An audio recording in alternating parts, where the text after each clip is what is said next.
Delphine, bienvenue de nouveau. Je te présente rapidement, mais c'est surtout toi qui vas le faire. Mais comme ça, je lance les premières secondes. Donc tu vis et tu travailles en Île-de-France, est-ce que j'ai pu C'est voir? ça. Tu es docteur en biologie moléculaire, comme beaucoup d'excellentes personnes. Depuis 2010, ta thèse C'est a ça. duré 3 ans apparemment. Oui, 3 ans. Il n'y a pas eu d'envie ou de besoin ou de possibilité de faire une quatrième année. Non, puis c'était pas du tout la volonté, très Non. clairement. Très bien, on pourra peut-être dire un petit mot là-dessus. Ensuite, donc tu as effectué 2 post-docs. Tout à fait. C'était toujours en Île-de-France, tout ça ou, Non, je suis partie un petit peu en province. Je suis partie à Orléans pour un premier postdoc. quelle bonne idée. Et tu es aujourd'hui donc dans le milieu des études cliniques avec une Tout petite à fait. que tu as faite. On va voir ça. Alors, l'idée, c'est vraiment d'axer la transition entre la fin de la thèse et la prise de poste actuelle, donc voilà, avec tous les rebondissements que ça implique. Néanmoins, on va commencer les premières minutes parce qu'on n'est pas docteur sans avoir eu à un moment une vague motivation pour faire Tout à fait. Est-ce que tu peux nous dire rapidement le contexte de ton début de thèse? Est-ce que tu avais toujours voulu faire ça? Est-ce que c'est un peu comme un cheveu sur la soupe? Voilà, ça sort d'où? Bah, pas du tout. C'est un peu un. Pour revenir vraiment encore plus aux sources, moi, avant la thèse, avant au tout début, après mon bac, j'ai commencé par la première année de médecine. Ah, Parce qu'au début, enfin, quand j'étais adolescente, j'avais ce grand rêve d'adolescente de faire évoluer la santé, de trouver les traitements de demain. Et au final, ça s'avère être un fil rouge, puisque après avoir échoué en première année de médecine de très peu, hein, c'était un échec au pouillème de près, ah, de mince. point près, je suis partie un petit peu de façon naturelle en université de biologie, et c'est là que je me suis trouvée à l'époque une passion pour le travail de paillasse, les travaux pratiques, puis aussi un petit peu pour la transmission du savoir. Et du coup, je suis allée jusqu'à la thèse de façon un petit peu naturelle avec cette idée de dire, bah, voilà, je ferai avancer la science et la santé du côté recherche et pas du côté médecine. Donc, c'était un petit peu oui, une, on est allé naturellement jusqu'à là.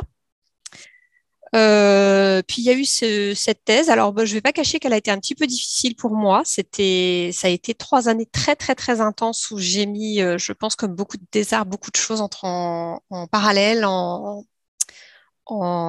attente. Et puis bah, la soutenance de thèse, pour ceux qui l'ont déjà vécu, c'est un grand moment, et pour ceux qui ne l'ont pas encore vécu, vous allez voir, c'est un grand moment.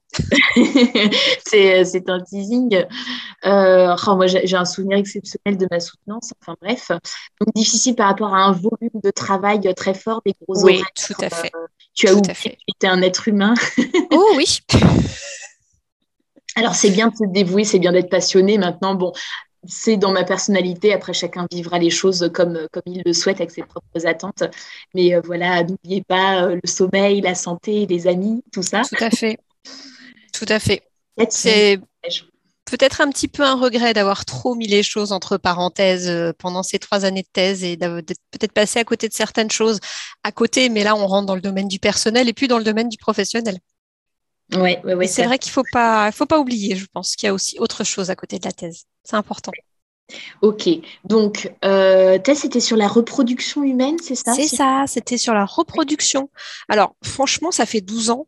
Et pour être tout à fait honnête, moi, je me souviens que j'avais participé au Doctorial, un séminaire résidentiel organisé par l'association Bernard Grégory.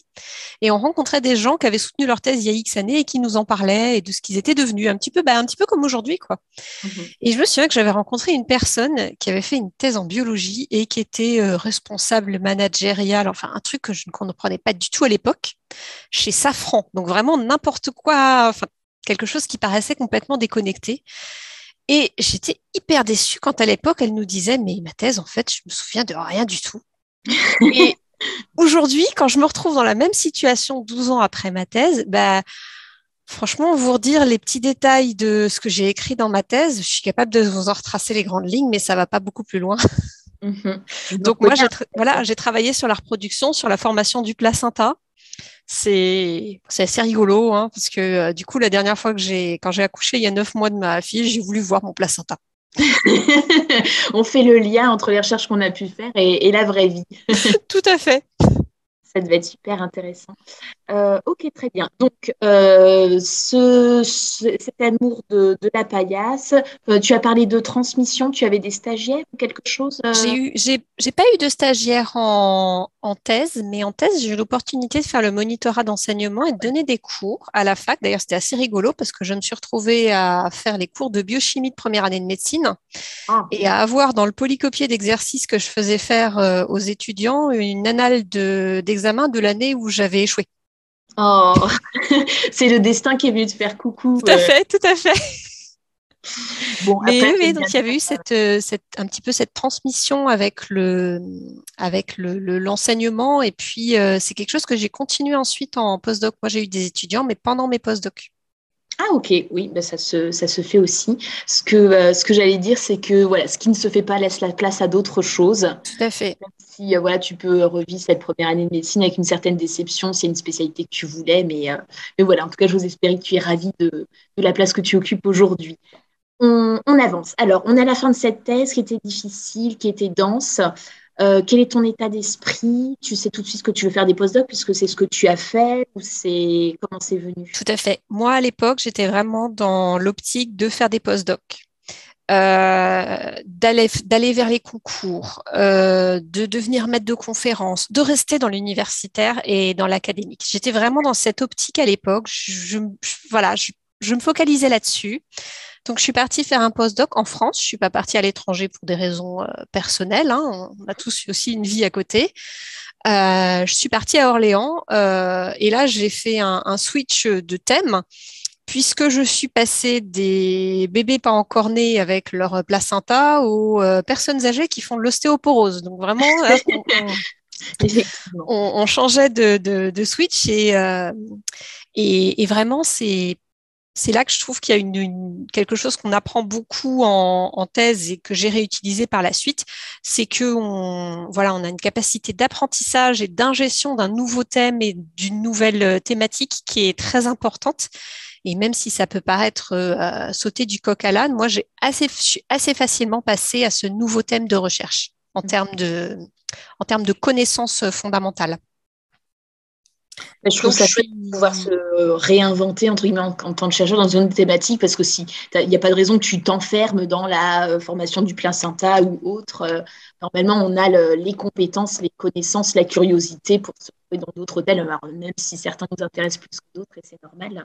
Mais c'est chouette de voir qu'on n'est pas venu te dire bah non, vous n'avez jamais travaillé sur l'ostéoporose, qu'est-ce que vous allez faire chez nous? C'est plutôt encourageant, je trouve. Moi, je suis plus venue un petit peu à ce postdoc par une compétence technique, puisque effectivement, moi, je connaissais pas l'ostéoporose. J'avais travaillé sur la reproduction, mais j'arrivais dans un laboratoire qui avait fait énormément d'imagerie et qui voulait développer les aspects biologie moléculaire. Et donc, ça les intéressait d'avoir quelqu'un qui avait la connaissance technique, la connaissance de paillasse de la biologie moléculaire. Donc, moi, je suis arrivée là un petit peu avec ce bagage pour mettre en place des techniques et mettre en place aussi des procédures dans le laboratoire.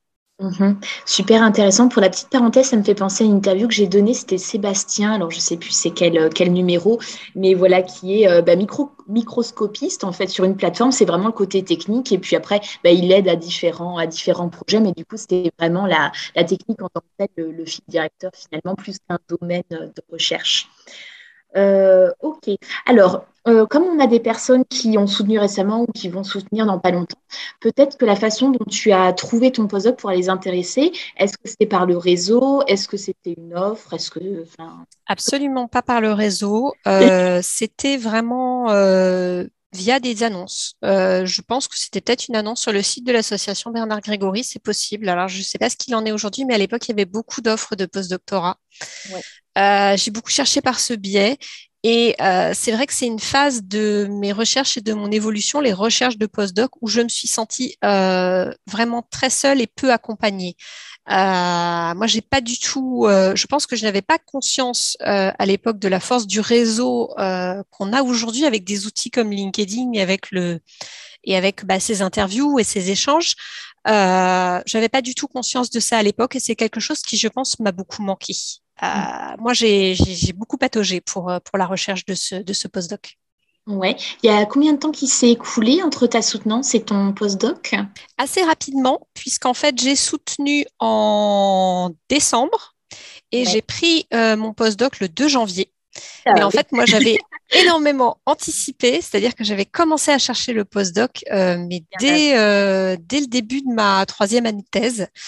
Et j'étais même en stress parce que j'avais un membre du jury qui avait des difficultés à être disponible, ce qui faisait que ma soutenance risquait d'être reportée de 2 mois. Et j'étais bien embêtée parce que moi, justement, je voulais aller commencer mon postdoc. Oui, Et comment c'est finalement, posé on a sur réussi à maintenir la la- date. Ok, ouf. Eh ben, alors j'allais dire bien joué, ça, d'un point de vue extérieur, ça pourrait paraître rapide, mais effectivement, si tu commences 1 an avant la soutenance, bah, c'est 1 an de recherche. Bon, évidemment, tu as ta recherche et des rédactions en parallèle, mais c'est quand Tout à même fait. chronophage. Ok. Et ton postdoc, est-ce que tu as aimé? C'est ce que tu as envie de faire un deuxième postdoc? Moi, j'ai beaucoup aimé ce postdoc. Parce que je suis passée du statut de l'apprenti au statut Chercheur. voilà, de chercheur. J'ai continué à faire un peu d'enseignement.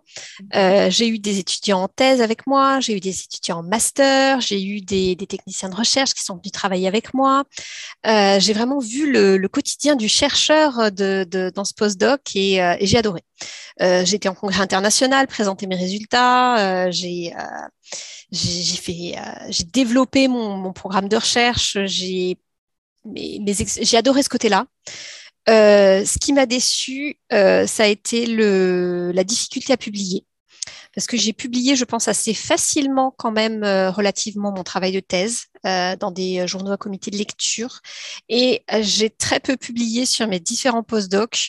D'abord parce qu'il y a eu beaucoup de déboires, beaucoup de déconvenues, de difficultés à publier, et aussi parce qu'on avait beaucoup de petites guéguerres d'autorship au sein du laboratoire où j'étais, Ça n'aide pas. qui freinaient les choses. Et ça a été peut-être la première étape de mon départ du milieu académique. Un petit peu cette déception de ne pas réussir à valoriser les résultats. Mhm. Ça fait écho à une expérience que j'ai eue pour la petite histoire en master. J'ai eu des résultats très rapidement, très facilement. Enfin voilà, j'ai mis mes moustiques, ils faisaient des trucs, ils en faisaient pas. Voilà, boum. Et publie derrière. Je me dis, bah, en fait, ça va. Et puis après, par la suite, on voit que ça ne va pas forcément si bien que ça tout. Enfin bref, je ferme la parenthèse. Euh, ok, bah c'est bien que tu soulèves ce qu'il peut y avoir de négatif, effectivement. Est-ce que du coup, c'était vraiment ce côté publication et peut-être guéguerre interne qui te font aller vers autre chose à la fin de ton deuxième postdoc, où il y a des choses qui se sont ajoutées? Il y a des choses qui se sont ajoutées. Il y a des choses qui se sont ajoutées parce que j'ai fait un deuxième postdoctorat qui était sur un sujet un petit peu similaire. Je suis restée dans le domaine du tissu osseux. Je suis partie à l'Institut de radioprotection pour un projet sur les effets de l'irradiation sur le tissu osseux et également sur un projet de traitement et de traitement compassionnel. C'est-à-dire qu'en fait, on travaillait sur des modèles, alors c'est des cas rarissimes, hein, ça arrive 1 fois par an, 2 fois par an, ce qu'on appelle les accidents de source radioactive. Vous avez une personne qui va prendre une source radioactive dans la main sans se rendre compte qu'elle est radioactive en pensant que c'est un stylo, que c'est ou un accident d'une source qui est. Et donc, on se retrouve avec un niveau d'irradiation qui est sur le corps entier qui ne va pas tuer la personne, mais un niveau d'irradiation au niveau de sa main qui va entraîner une très, très grosse nécrose. Donc, c'est des cas rarissimes, heureusement, j'ai envie de dire, mais pour lesquels il n'y a pas d'autre solution que de tester des traitements expérimentaux compassionnels. Et moi, j'ai travaillé là-dessus. J'ai testé des traitements avec des cellules souches, donc sur des modèles de culture ou sur des animaux, hein, pas sur l'humain. Et j'ai un petit peu remis le doigt sur quelque chose qui me plaisait, à savoir la santé. Ça a été peut-être un petit peu le début du switch. Puis après, j'ai eu une autre déception qui était le fait que ça, c'était un petit peu des politiques internes à l'Institut de radioprotection. Au moment où j'y étais, il y avait une volonté un petit peu plus de se recentrer sur l'expertise en radionucléaire et un petit peu moins sur la recherche. Et donc moi, le projet de recherche que j'avais, qui durait 1 an et demi, il n'a pas perduré au-delà d'1 an et demi. Et donc après, ces 2 postdocs ont été passionnants. Je suis arrivée à un moment où je commençais à avoir du mal à trouver un autre projet en France. où je me sentais très seule, très abandonnée, où j'avais retouché du doigt la santé, où j'avais envie de repartir vers la santé, et où les rares projets que je trouvais et je partais sur des choses extrêmement fondamentales. Et je voulais repartir sur du concret, je voulais repartir sur la santé. Et donc, j'avais envie d'intégrer l'industrie pharmaceutique. Et là, en fait, c'est là que je me suis rendu compte que toutes les portes étaient fermées. Alors, c'est-à-dire, est-ce que tu as essayé de décrocher des entretiens que tu n'en as pas obtenus Tout ou... à fait. Ouais, Tout à fait. J'ai essayé de décrocher des entretiens, j'ai essayé de chercher des petites annonces, j'ai commencé à être extrêmement active sur LinkedIn, à chercher, quoi, et je n'arrivais pas à passer la barrière du CV et de la lettre du mail de candidature. Ouais. Ce que je voulais te demander, c'est les intitulés de poste que tu visais, tu t'en souviens? Alors, j'ai visé beaucoup d'intitulés de poste, peut-être trop. Je me suis peut-être trop éparpillée aussi. J'ai cherché des postes de chargé de projet, je me suis intéressée à la rédaction médicale aussi, je me suis intéressée au poste de chef de projet. Et en fait, c'est le moment où j'ai réalisé qu'il y avait quelque chose qui me manquait quelque chose pour avancer, que je n'avais pas la clé pour ouvrir la porte de l'industrie pharmaceutique. Mhm. Donc là, j'ai eu ce... Alors, on avait dit qu'on parlait d'enseignement, hein, c'est quelque chose, moi, qui m'a beaucoup plu dans toute mon expérience académique aussi, c'est la transmission, l'enseignement. Et c'est quelque chose qui revient un peu dans mon travail d'aujourd'hui, cette transmission, cet échange. Moi, j'ai fait une petite parenthèse enseignement.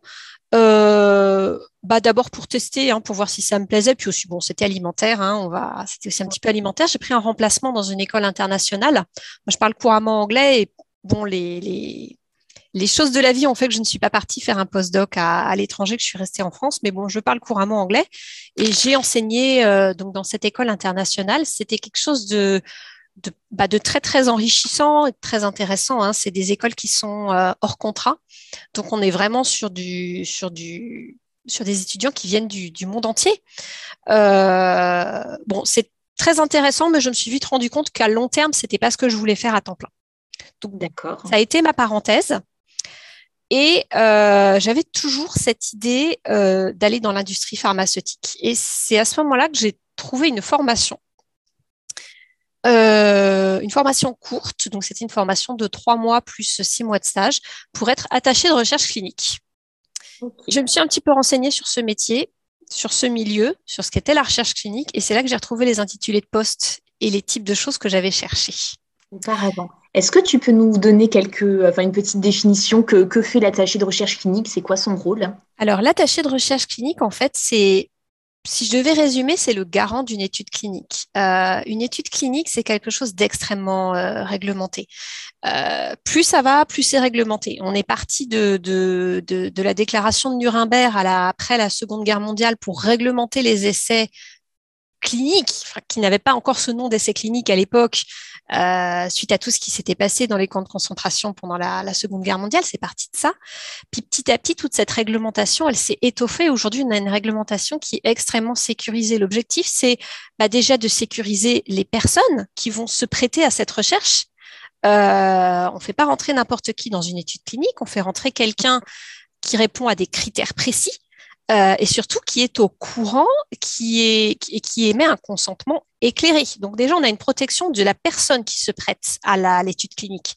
Et aussi, on est en train d'acquérir des données de santé pour développer un médicament. Donc, on a aussi une notion de protection de la donnée et de qualité de la donnée. C'est-à-dire qu'il faut que la donnée qu'on collecte, elle soit de qualité, elle soit véridique, qu'on soit sûr que ce qu'on a recueilli et ce qu'on va analyser pour déterminer si un produit de santé est efficace ou pas, est sûr ou pas, soit de qualité. Et ça, c'est le travail de l'attaché de recherche clinique. C'est-à-dire que c'est la personne qui va se déplacer et qui va échanger avec tous les centres investigateurs pour vérifier la qualité des données, vérifier la sécurité de l'étude du point de vue des patients qui se prêtent à l'étude. Donc, c'est un travail de rencontre, c'est-à-dire qu'on est constamment en contact avec les équipes investigatrices dans les hôpitaux sur les sites investigateurs. C'est un travail de fourmi, c'est-à-dire qu'on va aller fouiller des dossiers médicaux, vérifier l'exactitude des documents, vérifier la conformité à la réglementation. Et c'est un travail scientifique parce que pour aller lire des dossiers médicaux, les comprendre et être capable de faire ce travail, il faut quand même un certain background scientifique derrière pour avoir cette capacité de compréhension et de suivi. Mhm. Donc, tu as fait cette formation d'un peu moins d'1 an, cours théorique et stage compris. Mais alors, aujourd'hui, tu n'es pas ou plus attaché de recherche clinique. Aujourd'hui, je ne suis plus attachée de recherche clinique. On peut passer un peu. Tu as exercé ce métier pendant combien de temps et où? Alors, j'ai fait 6 mois de stage dans une structure de biotechnologie qui s'appelle AB Science, dans laquelle je ne suis pas restée parce qu'à l'issue du stage, il n'y avait pas de poste possible. Et puis ensuite, j'ai fait ce métier pour une structure associative, donc qui travaillait plus sur des questions de vie réelle, stratégie thérapeutique en gastro-entérologie que sur du développement de médicaments. D'accord. On était sur ce qu'on appelle des études de vie réelle, où on essaie vraiment de calquer à la pratique courante pour voir s'il y a des stratégies, des synergies, des fonctionnements pour mieux traiter une maladie. Mm-hmm. Et puis à ce moment-là, donc c'était un poste à durée déterminée qui s'est arrêté. Et puis à ce moment-là, donc je cherchais un autre poste en tant qu'attaché de recherche clinique ou peut-être commencer à avancer dans mon parcours dans l'industrie pharmaceutique vers un poste de chef de projet, donc un petit peu monter à l'échelon du dessus. Et c'est là que s'est présentée une grosse opportunité, puisque j'ai retrouvé sur LinkedIn une personne que j'avais connue en post-doctorat, qui avait suivi le même parcours et qui, au fil de ce parcours, était devenue directrice commerciale de la société pour laquelle je travaille aujourd'hui, le groupe Multi-Health, et qui cherchait un business développeur.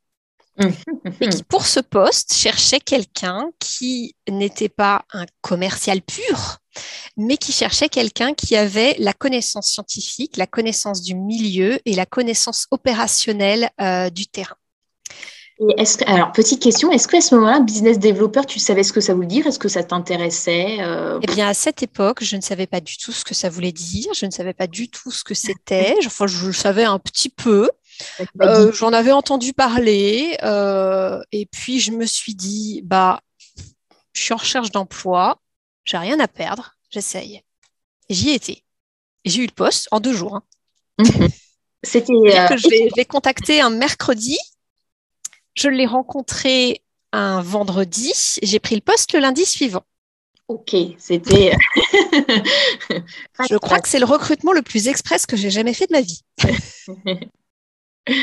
Et alors, à ce démarrage, comment elle s'est passée cette prise de poste? Tu t'es sentie à l'aise, tu t'es sentie perdue, un mélange des deux? Alors, au démarrage, le démarrage, il a été assez difficile puisque je suis aussi arrivée dans un contexte un petit peu particulier. Moi, j'ai pris mon poste le 17 février 2020. Eh oui, donc un mois plus tard, c'était. Le 17 mars 2020, nous étions tous confinés. Donc, j'avais à peine eu le temps de rentrer dans le métier, d'apprendre, de commencer. Donc, j'étais évidemment pas du tout opérationnelle pour faire du télétravail et pour travailler en autonomie. Ouais. Donc, j'ai été 3 mois au chômage partiel chez moi avec ma fille, avec mon mari qui télétravaillait dans la chambre. Ouais, on a tous vécu des choses. Et à me demander tous les matins en me réveillant quand est-ce que le mail de licenciement allait arriver, parce que je me disais, c'est pas possible. J'ai été là 1 mois, on est confiné, on ne sait pas ce qui se passe. Je suis en période d'essai, je ne sers à rien. Période d'essai, moi, je n'y croyais plus, quoi. Je me disais, bon, on va attendre la fin de cette histoire, puis je vais reprendre une. Et puis, non, le confinement est passé. Le déconfinement est arrivé. Je suis retournée au bureau. J'ai repris, j'ai redémarré. J'étais tellement contente de pouvoir redémarrer, de pouvoir recommencer à. J'étais tellement contente d'être déconfinée qu'il y a eu à ce moment-là une énergie folle et que j'ai vraiment découvert ce qui me plaît aujourd'hui dans ce métier. Parce qu'en fait, j'ai l'opportunité d'utiliser mes connaissances, mon savoir, mes compétences, beaucoup de choses que j'ai développées pendant ma thèse et mes différents post-docs. Et voilà, je suis arrivée à cette idée d'aider la santé, puisqu'en fait, la société pour laquelle je travaille, c'est une CRO. C'est une structure c'est pas un laboratoire pharmaceutique en fait, c'est une structure spécialisée dans le développement du produit de santé. En gros, un laboratoire pharmaceutique, donc il y en a qui font leur développement en interne, mais il y en a beaucoup qui sous-traitent à un prestataire. Et c'est un petit peu comme ça que ça se passe, pour vulgariser. Le laboratoire pharmaceutique, c'est le spécialiste de leur produit ou de leur dispositif médical, et nous, on est les spécialistes de comment on fait une étude clinique avec tous les acteurs de l'étude. Voilà, ici, on a des gens qui font du réglementaire, des gens qui font les opérations cliniques, les ARC et les chefs de projet. On a des gens qui font de la rédaction médicale, on a des gens qui font des statistiques, on a des développeurs logiciels qui font les logiciels pour nous. On a même une école de formation en interne. On a toutes les activités qui permettent de mener une étude clinique du début à la fin. Et c'est là que moi, je viens me positionner un petit peu comme la pierre angulaire de cette histoire, puisque en tant que business developer, c'est moi qui suis en contact avec les clients pour recueillir leurs besoins. Ben voilà, nous, on est en train de développer tel produit et on voudrait faire une étude pour vérifier si notre produit il est efficace par rapport au gold standard. Et c'est là qu'on arrive et que moi, je vais pouvoir utiliser toutes mes capacités de communication, tout ce que j'ai appris pendant ma thèse de savoir résoudre et comprendre des problèmes complexes pour comprendre leurs problèmes, comprendre comment, avec les équipes opérationnelles, on va leur construire une étude en fonction de leurs besoins, de ce qu'ils veulent prouver, et comment on va arriver à leur proposer un devis et un plan pour une étude qui va leur permettre d'arriver à leur objectif, prouver que leur produit est efficace sur Oui. la pathologie qu'ils veulent cibler. Ouais, c'est chouette, il y a le côté très scientifique de je comprends ce que mon client il est en train de faire pour telle pathologie ou je sais pas quoi. Et bah, ce côté de vie qui fait très corporate qu'on connaît pas forcément quand on est en thèse ou en postdoc.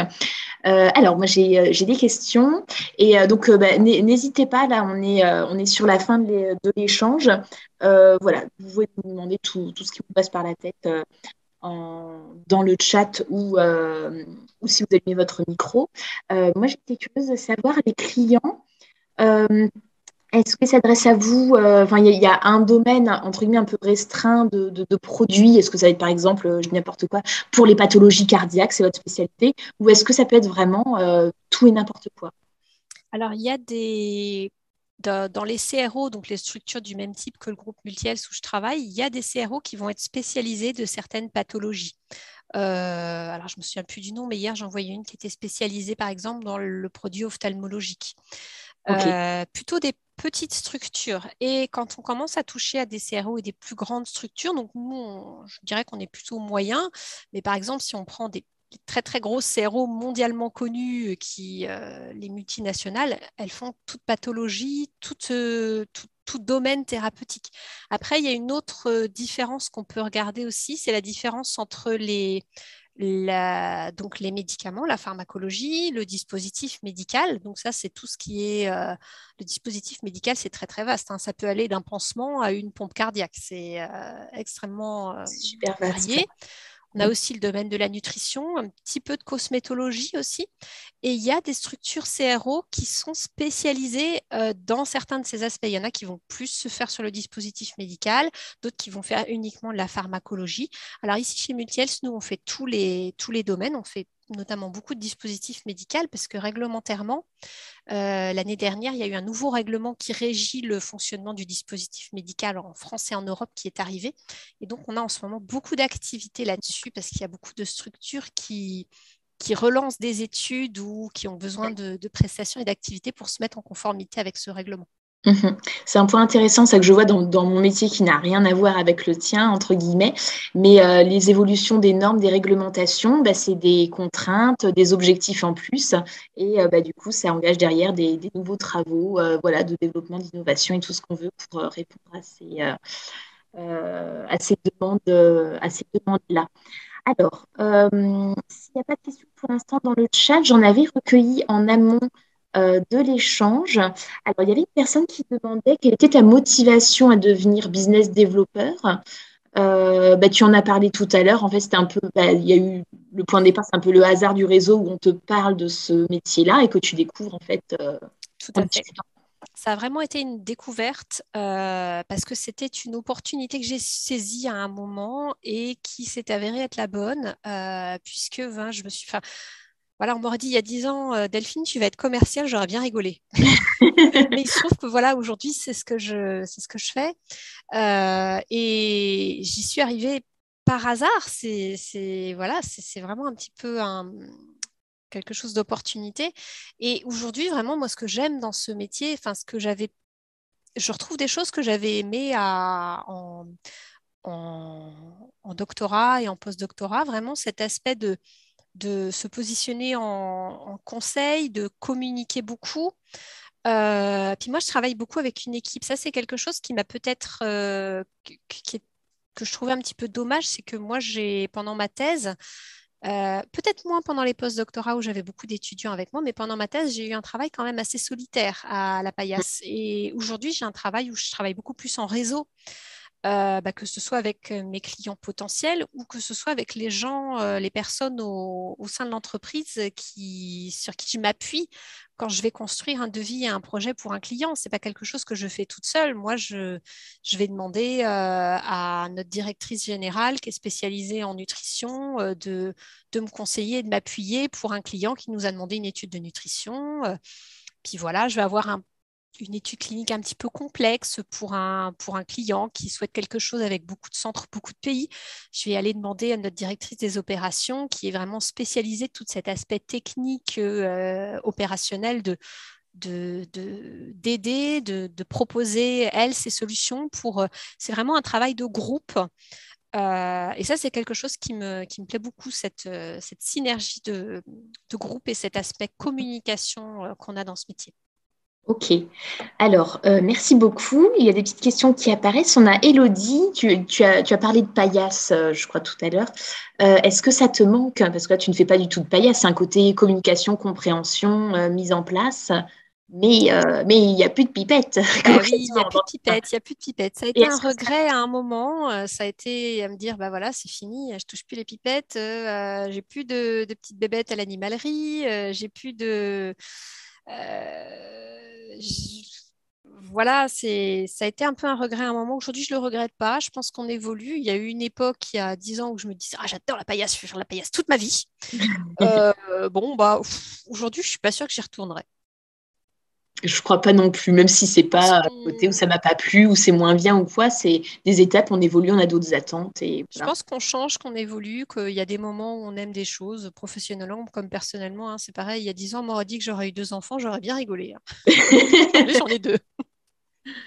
Vaste débat. Allez, on a Asia qui vient nous faire un petit coucou.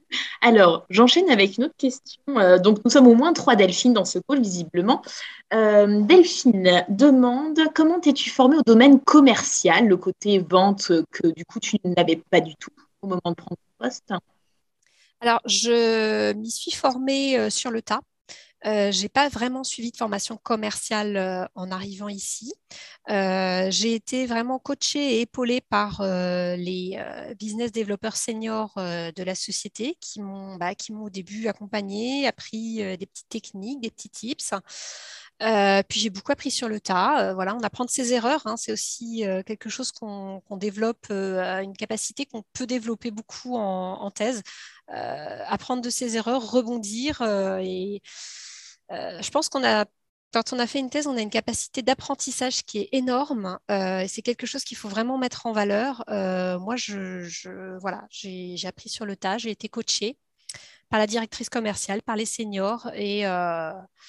Et aujourd'hui, je me retrouve un petit peu aussi des fois dans la position de coach, puisqu'on a des stagiaires ou des alternants qui viennent et à qui on apprend aussi les rudiments du métier, que ce soit le côté commercial ou le côté recherche clinique ou le côté communication. Voilà, Des c'est aussi une transmissions. transmission dans ce sens-là. Oui, carrément. Alors, ensuite, nous avons une question. Alors, je ne sais pas si c'est le nom ou le prénom. Flashback. Donc, il y a une personne qui demande un peu plus d'infos sur l'expérience en tant que donc ARC attaché de recherche clinique. Pour Mhm. la petite info, Asia avait interviewé Sophie Cérézalian 16 qui est attaché de recherche clinique. Donc, l'ensemble de l'interview est dédié à ça, si tu souhaites regarder cette vidéo. Donc, la personne continue parce que donc elle est intéressée par la formation ARC. Quelles sont les compétences qu'il faut avoir en amont du stage, selon toi, Delphine? Et est-ce que c'est de faire le stage en même temps que la formation ou après pour s'assurer d'avoir toutes les compétences théoriques? Alors, pour la formation d'ARC, en fait, il y en a beaucoup, enfin beaucoup. Il y a un certain nombre de formations possibles en France pour faire ce métier. Je pense que ça devient très difficile de faire ce métier sans avoir fait la formation, dans la mesure où on est quand même dans un milieu extrêmement réglementé. Il y a toute une nomenclature, toute une série de codes, de choses à acquérir vraiment pour passer la barrière du CV, moi, qui m'a manqué, en fait. C'est ça qui m'a manqué. C'est connaître le langage, connaître la réglementation, connaître le... Donc, je pense que pour être ARC, ça devient quand même nécessaire de faire une formation. Il y en a beaucoup, il y en a une grande variété en France. Il y a une formation universitaire qui se fait sur 1 an ou sur 2 ans. Il y a des écoles comme celle que j'ai faite moi, où on fait 3 mois de cours puis 6 mois de stage. Il y a d'autres écoles qui font des formations plus courtes, avec ou sans stage obligatoire. Donc, moi, l'école qui est intégrée à Multi-Health, là où je travaille, c'est une formation où le stage n'est pas obligatoire et je crois qu'elle est de 2 mois. Et en fait, beaucoup d'écoles mettent quand même un prérequis qui est d'avoir un diplôme universitaire minimum de bac+3, voire bac+5, donc un master. C'est assez peu ouvert à des métiers, à des formations universitaires inférieures à minima à une licence. Mhm. Et puis, les compétences, les qualités pour être ARC, je dirais, c'est de savoir comprendre et vraiment les compétences d'un PhD, hein, savoir Quelle bonne nouvelle. avoir une capacité de compréhension et d'apprentissage et de communication. Ok, merci pour cette Voilà, donc réponse je vois dans Asia qui cite un autre organisme de formation. dédicace. Voilà, donc enfin, une petite recherche sur Internet. Voilà, bon, moi, je vais être corporate, je vais citer Formatis parce Bien qu'aujourd'hui, je sûr, travaille pour Multi-Health, mais je ne fais pas de il y en a. pub. Une Mhm. petite recherche sur Internet, vous trouvez tous les organismes en France qui font des formations d'ARC. Je crois qu'on m'a déjà parlé de Formatis, mais bah, je me demande si c'était pas l'autre Delphine qui est dans la data, mais bon, bref, je ne sais plus. Allez voir toutes les vidéos, chacune apporte ses atouts. Alors, ça continue, ça continue. Bonjour, merci pour cet échange. De rien. Alors, vous avez dit que vous avez un centre de formation dans votre CRO. Alors, est-ce que c'est possible de recruter quelqu'un qui n'a pas de suite de formation en amont?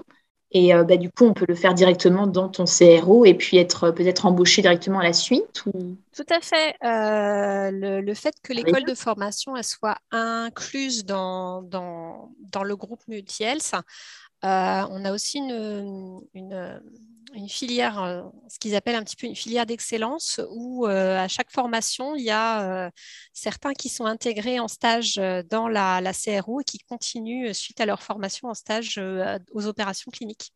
Il y a Et très ce groupe souvent des multi-S, stagiaires. ce groupe multi-S, c'est en Île-de-France, c'est plein d'autres endroits ou Alors, pas? on est basé à Vélizy-Villacoublay, donc l'école et sachant qu'aujourd'hui on est passé un petit peu au dématérialisé, hein, avec Oui. le turn qu'on a eu il y a 2 ans avec la pandémie, il y a beaucoup de formations qui sont maintenant dématérialisées, que ce soit les formations initiales, ARC, chef de projet ou les formations continues qu'on fait pour nos clients. Donc, les locaux sont basés à Vélizy. L'équipe d'opération clinique est basée à Vélizy, donc c'est dans les Yvelines. Et il y a une antenne qui se trouve également à Toulouse, à la Beige. Les data managers et les statisticiens se trouvent pour certains à la Beige, dans la banlieue de Toulouse. Ok, super. Alors, ensuite, une question en termes d'évolution de carrière peut-être ou alors de changement. La question est, où te vois-tu dans 5 à 10 ans? Ah ben, c'est une question très très difficile. Oui. Quand j'ai commencé je me souviens que quand j'ai commencé ma formation d'art, il y a un des enseignants, un des intervenants qui nous a posé cette question. Je venais de faire, je repassais de l'autre côté du pupitre. Je venais de faire 3 mois de remplacement dans une école internationale. Je retournais sur les bancs de l'école pour faire une formation. Et il nous a demandé où vous vous voyez dans 10 ans. Et j'ai mis les pieds dans le plat. J'ai répondu, bah, à votre place. Ah, excellent, j'adore. Aujourd'hui, on me repose la même question, bah, je ne sais pas quelle réponse je fais. Peut-être toujours business développeur, peut-être être passé sur d'autres fonctions, peut-être, je ne sais pas. Je pense que quand je regarde en arrière mon parcours, on ne peut pas savoir où on sera dans 10 ans, puisque Ouais. tout est fait de changements, on change tous au fur et à mesure. On a tous des opportunités qui se présentent qu'on saisit pas. Je pense qu'on peut pas savoir où on sera dans 10 ans et ce qu'on fera. Moi, ce que j'espère, c'est que dans 10 ans, je ferai toujours un truc qui me plaît. C'est tout. Oh, oh, ça m'émeut, j'aime beaucoup ta réponse. Moi, j'aime bien le fait de ne pas savoir. Il y a 5 ans, mon métier, je le connaissais pas. Il y a 5 ans, je sais même plus où je vivais, mais j'aurais jamais pensé un jour vivre à Aix-en-Provence. Enfin, on ne sait pas. La vie est faite de surprises et c'est plutôt une bonne nouvelle. Merci pour votre témoignage. Est-ce que vous pouvez me dire si on peut exercer le métier de business développeur sans avoir d'expérience en recherche clinique? Pourquoi pas? Pourquoi pas? On a des business développeurs qui... alors là, moi, je suis business développeur dans la recherche clinique et j'utilise mon background de recherche clinique. C'est un métier qu'on peut faire dans énormément de fonctions. Il y a des métiers dans le recrutement. Il y a beaucoup de sociétés qui font du placement de profils scientifiques et qui vont recruter des business développeurs et des business managers. Donc là, on parle de business manager puisqu'il y a aussi un petit peu une activité managériale d'une équipe de consultants.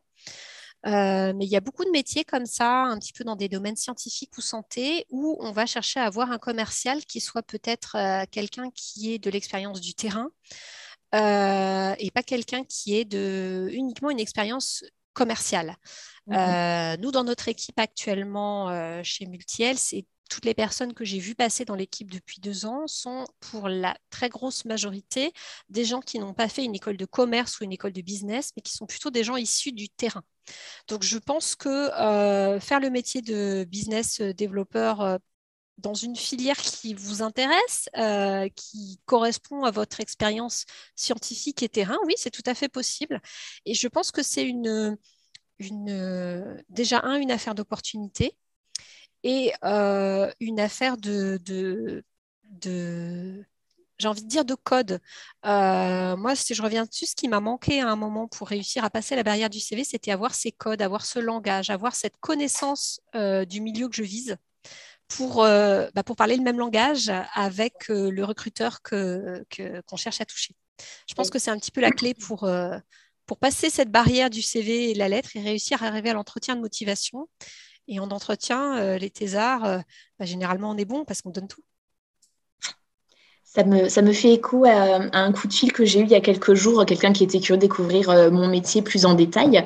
Et je sentais que la personne s'était un petit peu renseignée, mais le vocabulaire, les termes employés, c'est pas du tout ceux qu'on utilise dans l'open space. Alors voilà, il y a le point positif où la personne s'est renseignée, elle débarque pas dans un milieu complètement inconnu, mais enfin voilà, les mots-clés sont pas les bons et on se dit mais c'est pas, on comprend, mais c'est pas ça.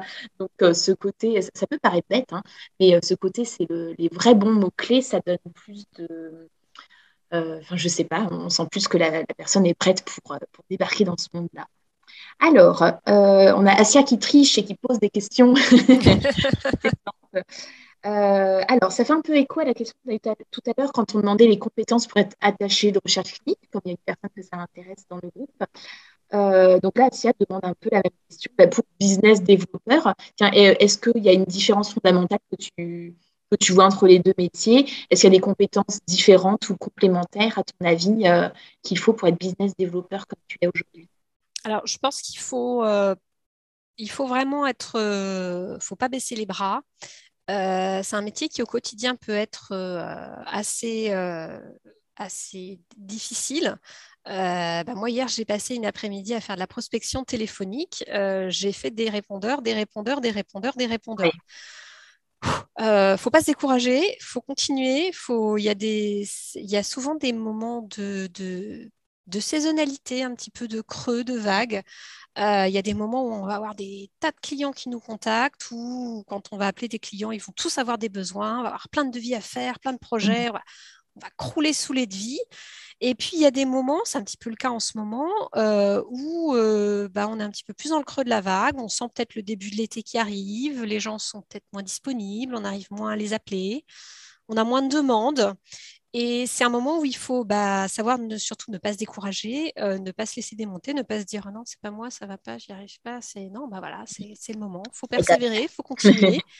Euh, et je pense que cette persévérance, elle est importante pour réussir dans ce métier et pour pas se laisser décourager. Ok. Alors, les questions complémentaires d'Asia font un peu écho à ce que tu viens d'expliquer. Tu disais que c'était difficile. Est-ce que, par exemple, c'est relié à des objectifs ambitieux qui te sont proposés, imposés, je ne sais pas comment on dit, Bien sûr, précis. on a des objectifs puisqu'il y a un plan d'entreprise qui est établi annuellement et on a des objectifs à atteindre. Voilà, on espère cette année atteindre on a pour objectif d'atteindre tel niveau de vente cette année.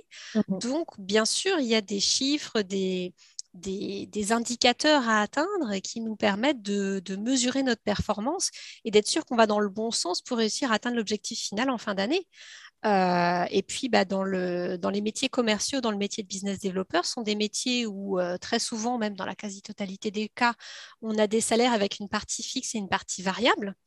Et le déclenchement de la partie variable du salaire, hein, le côté financier de l'affaire, ça dépend aussi des résultats et des objectifs qu'on atteint. Ok. Merci Delphine, c'est très clair. Alors, je réalise que j'ai zappé une question qui était arrivée plus tôt. Alors, quelqu'un qui demande, à ton avis, est-ce qu'il est plus facile d'intégrer le privé directement à la fin d'une thèse ou plutôt de faire un ou deux post-doc avant d'aller dans le privé? Alors, je ne suis pas sûre qu'il y ait de réponse, j'ai envie de dire, ni l'un ni l'autre. Euh, le fait de faire un postdoc, ça peut être intéressant pour continuer à acquérir des connaissances. Ça peut être intéressant pour tester ce qu'on aime ou ce qu'on n'aime pas. Si on se sent bien dans l'académique, si on a envie de le faire, si... Je pense qu'il n'y a pas vraiment de réponse à... Je ne La dirais pas réponse passe faire un par postdoc ça pour dépend. faire un postdoc. C'est Je ça. dirais pas que ça peut être un plus ou un handicap. Je dirais faire un postdoc parce qu'on a envie de faire un postdoc. C'est tout. Ouais, ben, le côté envie, c'est tout de suite ce que j'avais envie de répondre. C'est ben voilà, est-ce que tu as envie de faire un postdoc? Si tu as envie de faire un postdoc, ben, cherche-en un, fais-en un. Oui. Si le privé, c'est la vision à moyen terme, ben, c'est tout ce qu'on te souhaite. Mais, euh, mais ouais, suivez vos envies. Soyez heureux, soyez contents. Alors, alors Delphine, dans ton équipe, alors peut-être à ton exact même poste, est-ce qu'il y a des étrangers? Est-ce qu'ils ont un niveau de français demandé? Est-ce que parler anglais peut suffire? Alors, pour travailler dans la recherche clinique, je pense qu'il faut quand même, il y a deux aspects. Euh, je pense qu'il faut vraiment quand même bien parler français parce que à partir du moment où on est amené à lire des documents médicaux en français, il faut quand même un niveau de français minimal pour être en capacité de comprendre ce qu'on lit. Mhm. Après, quand on intègre le milieu de la recherche clinique, surtout au niveau des opérations cliniques, je parle des métiers de chef de projet ou d'attaché de recherche clinique, le fait de parler plusieurs langues étrangères, c'est vraiment un plus. Parce qu'il y a beaucoup d'études des fois qui sont déployées sur plusieurs pays et le fait de parler déjà le fait de parler anglais un minimum professionnel c'est aussi un petit peu un prérequis. Il y a beaucoup de protocoles, beaucoup de documents qui sont en anglais et parler des langues supplémentaires, c'est un atout pour rentrer, je pense, dans la recherche clinique parce que ça nous donne la capacité d'aller faire du monitoring dans d'autres pays ou d'intervenir dans d'autres pays. Mhm. Pour le métier de business developer, je dirais que l'essentiel, c'est quand même de parler la langue du pays que l'on cible et l'anglais. Ok, merci. J'espère qu'on a bien répondu à toutes vos questions. Ah, Asia qui redébarque. Beaucoup de déplacements. À quelle fréquence dans ton travail? Alors, à l'époque où j'étais attachée de recherche clinique, c'est un métier, il faut le savoir, qui est un métier avec beaucoup de déplacements. C'est un métier où on se rend sur les centres hospitaliers et centres d'investigation. Donc, souvent, on prend le train très tôt le matin pour arriver à 9 heures sur l'hôpital. On fait notre journée de travail et on rentre le soir par le train de 6 heures, 7 heures et on est tard chez soi. Des fois plusieurs jours par semaine. Moi aussi, ça a été une des raisons pour lesquelles j'ai voulu évoluer aussi à un moment parce que j'ai une vie de famille hein, et j'avais envie de faire un petit peu moins de déplacements. Sur le métier de commercial, c'est un métier où on se déplace quand même beaucoup parce que le contact avec le client, il est important. Mhm. Après, on a eu un switch là ces dernières années avec l'avènement de la visio et les confinements. On est passé sur beaucoup plus de visioconférences, beaucoup plus de contacts téléphoniques, ce qui fait qu'on se déplace moins, mais on cherche quand même à se déplacer et à rencontrer les clients parce que quand on va construire un projet avec quelqu'un, c'est bien de faire un premier contact en visio, mais c'est toujours intéressant de pouvoir rencontrer la personne aussi de visu. Donc, Oui. moi, c'est quelque chose que c'est aussi une volonté d'entreprise. On cherche là, on espère la diminution de la pandémie, à retrouver un petit peu aussi le chemin des rencontres en face-face. Et notamment, ce printemps, les salons professionnels ont recommencé. Et ça, c'est quelque chose, moi, je me rends sur les salons professionnels pour rencontrer des acteurs de la santé, des développeurs, des startups, des développeurs de dispositifs médicaux. Et ce contact sur les salons, il est aussi très, très intéressant et très enrichissant. Mhm. Je rebondis sur cette histoire de déplacement. Donc, il y a le côté, le temps, la vie de famille, l'équilibre vie pro, vie perso. Mais d'expérience par rapport à mes propres clients, on n'a pas les mêmes conversations quand on est dans les locaux, dans le bureau du client, on rencontre un tel et on peut un peu déborder sur des petites choses plus informelles. Et quoique parfois, c'est pas si informel que ça. On connaît mieux la personne, mieux ses projets. Et enfin voilà, en tout cas pour mon expérience professionnelle en téléphone ou visio, on va plus droit à l'essentiel, alors ce qui peut parfois rendre service, mais parfois on a un peu moins tout l'enrobage, moins le côté humain que quand on se déplace et qu'on va voir les clients directs. Ça, c'est le grand débat du pour ou contre le télétravail et du 100% home office. Je me souviens d'avoir eu, avec une collègue chef de projet à l'époque des grèves, avant la pandémie, une discussion où elle me disait, ah, moi, j'aimerais tellement être 100% à la maison. Et je disais, oui, mais on a quand même moins d'interaction. C'est bien d'avoir un petit peu d'interaction quand même. Et elle me dit, oui, mais il y a les visios pour ça. Je dis, oui, mais en visio, on ne boit pas un café pendant 5 minutes en discutant de la pluie et du beau temps. Et ça fait aussi une équipe et une relation. Je suis assez d'accord. Alors après, chaque ressenti est, enfin voilà, c'est propre à chacun, mais voilà. Moi, j'ai hâte de retrouver mes collègues demain à l'agence. Bref. Alors, on a Céladé qui nous remercie pour cette discussion et donc qui te demande est-ce que tu as une façon particulière de gérer ton équilibre vie privée, vie familiale? Alors, la question est vaste. Thèse, post-doc, post en cours, bon, c'est plein de dynamiques différentes. Si je peux me permettre, niveau thèse, cet équilibre n'avait pas l'air d'être vraiment là. Non, puis enfin, moi, j'ai eu des enfants. Bon, j'ai eu ma fille aînée juste après mon deuxième postdoc. Donc, j'avais pas d'enfant Oui, pendant ma thèse et mon postdoc. Mon équilibre vie privée, vie familiale, je l'ai mis aux oubliettes pendant ma thèse. Ça a été voilà qui est clair. voilà. Et puis, j'ai pas voulu le faire pendant le postdoc. Je me souviens que pendant mon postdoc, à l'époque où j'étais à Orléans, je m'étais mis une règle, c'était que une fois que j'avais passé la porte du laboratoire, c'était fini. C'était terminé. J'avais passé la porte, c'était ma vie perso. Mhm. Et je passais la porte, je re-rentrais dans le laboratoire, c'était la vie pro. Et c'est quelque chose que j'essaie de maintenir encore aujourd'hui. Je ne travaille à la maison le soir après être rentrée que extrêmement, exceptionnellement en cas d'urgence. C'est une volonté, c'est quelque chose que je souhaite. Je ne veux pas, alors sauf bien évidemment si je suis en télétravail, hein, mais une journée entre guillemets normale, voilà, le soir c'est pour ma famille, c'est pour mes enfants, c'est pour nous. Je coupe mon téléphone pro le soir. Je mélange pas mon téléphone pro, mon téléphone perso. Je pense que c'est au choix de chacun. Le droit à la déconnexion existe et moi personnellement, c'est quelque chose que je reproche un petit peu à mon mari. Comme il mélange son téléphone pro et son téléphone perso, on est en vacances et il répond à un coup de fil sur son téléphone pro. Alors, si tu pourras lui proposer de regarder cette vidéo pour lui transmettre le message. Voilà, donc bien séparé au moment où voilà, tu es à la maison versus Voilà, sur je le lieu pense que c'est plutôt une hygiène de vie. Et puis, oui, puis alors, même si on peut ponctuellement avoir besoin de faire des heures supplémentaires, alors payées ou pas, c'est pas forcément là où je voulais en venir, Mais pas rester tous les soirs à 23h et te dire, bah, à 23h, je coupe mon téléphone. Bah non, à 23h, tu es censé être à la maison, si je peux me permettre. Alors, petite question sur la durée de tes 2 post-docs. Alors, mon premier postdoctorat, il a duré 3 ans. Oui. Donc dans l'ostéoporose à Orléans. Et mon deuxième projet à l'Institut de radioprotection a duré 1 an et demi. Voilà, je ne sais pas exactement s'il y avait une question sous cette question, mais merci Delphine pour toutes ces réponses. Alors, on arrive tranquillement à la fin déjà de cette interview. C'est toujours un grand déchirement pour moi. Je passe un bon moment. J'espère que vous aussi, et toi aussi Delphine. Alors, c'est le moment ou jamais. Je vous laisse quelques secondes s'il y a une dernière question. Alors après, voilà, bon, à titre perso, vous savez probablement toujours accessible, disponible sur LinkedIn. Delphine, est-ce que tu ouvres ta messagerie aux gens ici présents ou aux gens Tout du à fait. replay? Tout à Tout fait. Bon, à bah, fait. merci pour eux. Donc, n'hésitez pas à revenir vers Delphine s'il y a des questions que vous n'avez pas eues sur l'instant ou que vous n'avez pas eu envie de poser là tout de suite. Bon, ben, nous avons des merci. Ben, on vous remercie aussi. Euh, du coup, c'est moi qui ai posé la dernière question.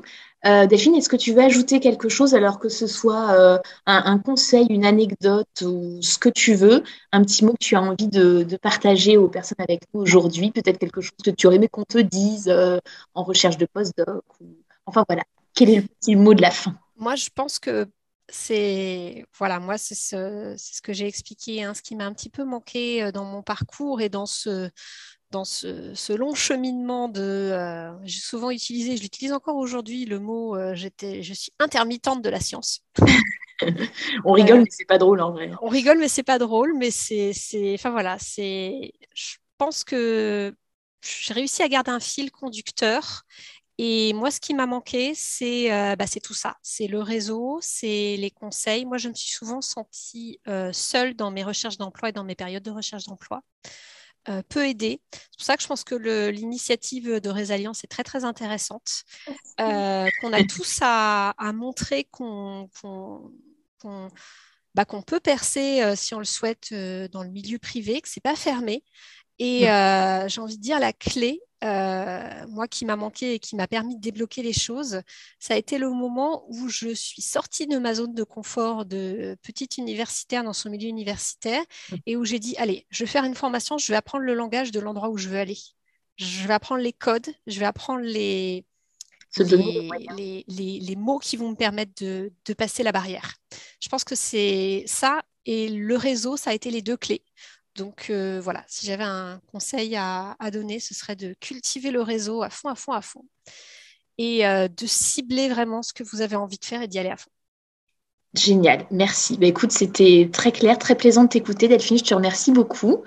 Merci Euh, à toi aussi. Avec plaisir. Si vous voulez revoir notre échange, ce sera sur YouTube dans quelques jours, voilà, quand on pourra. N'hésitez pas à revenir vers nous voilà, pour des questions sur nos métiers respectifs ou tout ce que vous voulez. Et j'ai vu, voilà, au moment de vous inscrire, j'avais mis une petite question pour si vous avez besoin d'une aide donc de Résalience. C'est notre programme Résa Coaching. Donc, on va vous envoyer bientôt par email plus d'informations et vous pourrez nous dire si ça vous intéresse ou pas. Voilà, je vous souhaite à tous une très bonne journée, Delphine. Belle journée, peut-être à bientôt, qui Bah sait. oui. Assia, bravo à Delphine et animatrice toujours au top. C'est très gentil. Allez, je coupe. À bientôt tout le monde. Merci et à bientôt. Merci beaucoup. Au revoir.